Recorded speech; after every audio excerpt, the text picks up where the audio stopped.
Hey guys, what's going on? Wanted to bring you guys a video on my opinion on the Rubicon Wranglers.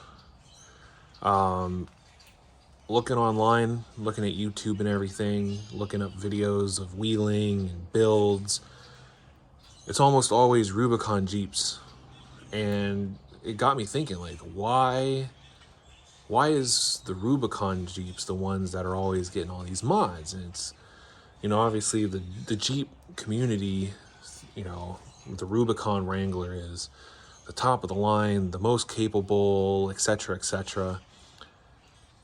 But in my opinion, that only is true in a very singular case, which is when you're doing serious crawling, having to go really slow down like slippery rocks and over slippery rocks. If you're not doing that, in my opinion, the Rubicon's just overhyped, overpriced, and overrated. So let's look at how overpriced and overrated. My 2023 Wrangler here was $46,735. It's a Sport S. Had the soft top, came with the winter group, so the remote start, heated seats, heated steering wheel. Has the 3.6 V6 with the e-torque, the 8-speed automatic. It's a 4-door, 31-inch tires. So I went online to the same dealership website that I got mine from, and they had a very similar Rubicon. It's the same year, 2023, 4-door, same winter group package, factory hardtop, and it was $64,380 with the 35-inch tires and everything.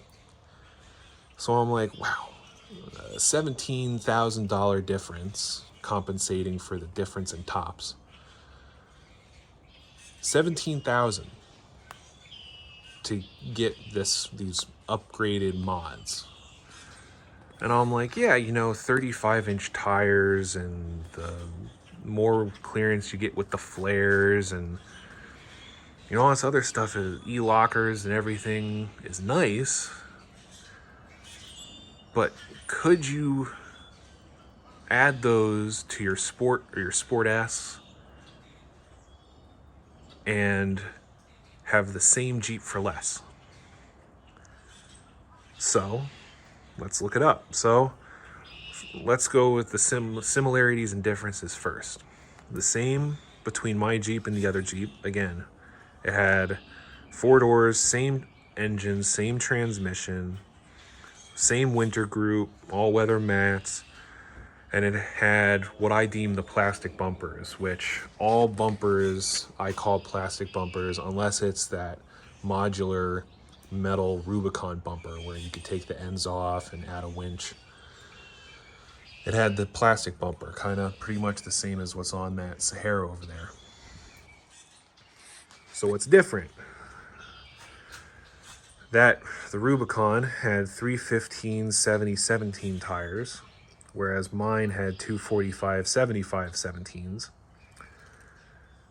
Those 315s, which are 35s essentially, they were charging you $4,000 for those tires, for 5. 4 on the car and then the 1 spare.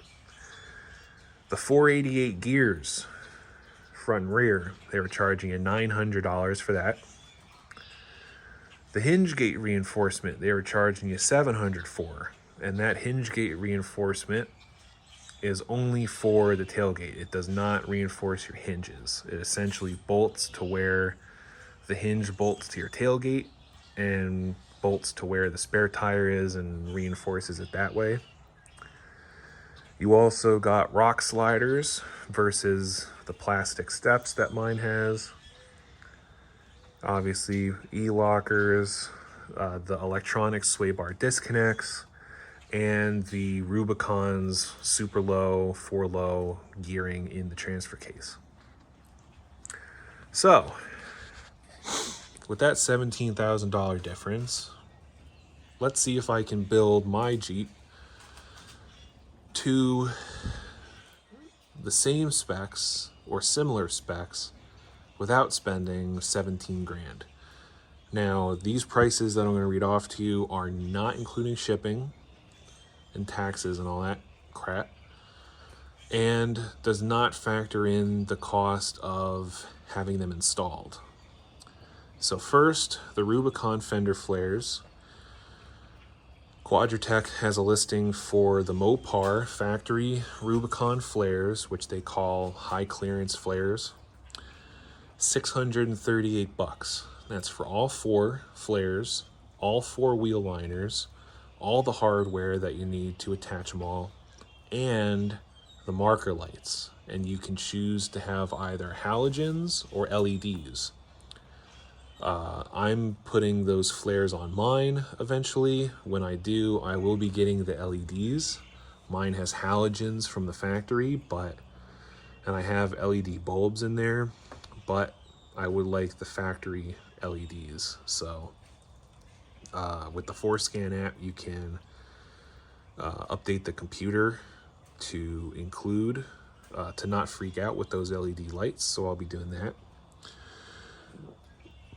On the sliders, there are a ton of aftermarket options, ranging from just normal sliders to slider steps with body armor.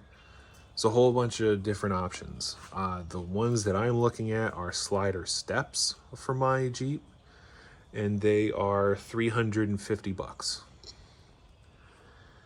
The spare tire carrier upgrade. Bleepin' Jeep has a good video on putting this spare tire reinforcement carrier on his JL,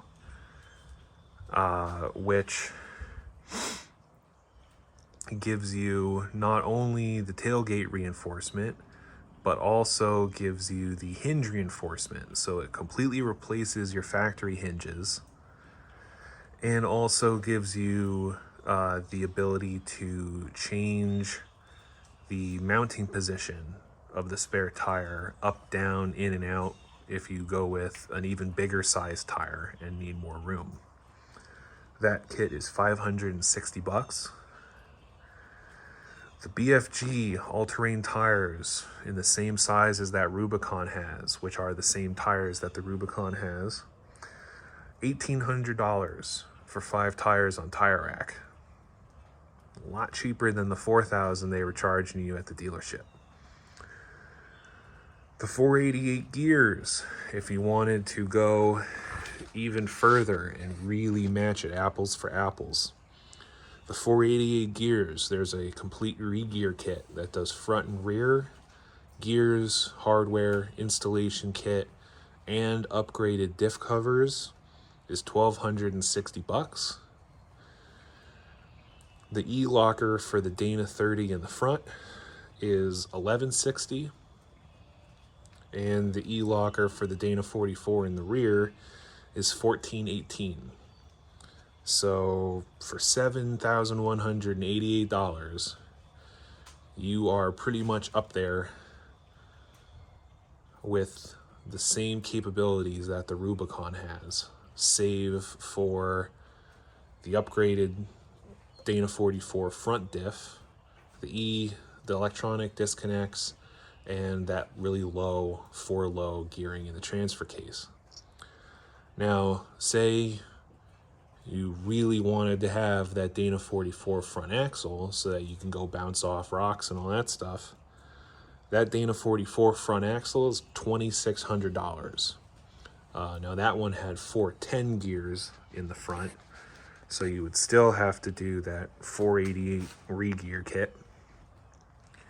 But even with all of that, that's $9,788.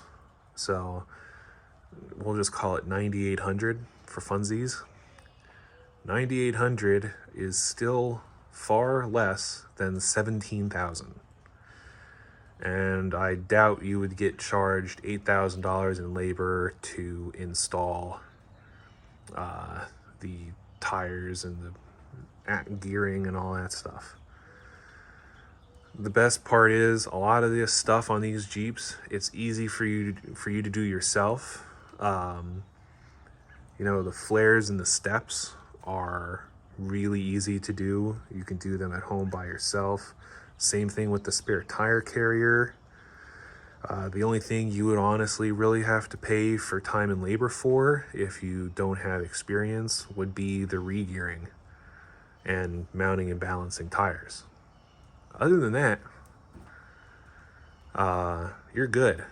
Now, there are a couple things that I'm leaving out from that build comparison. I am leaving out that transfer case.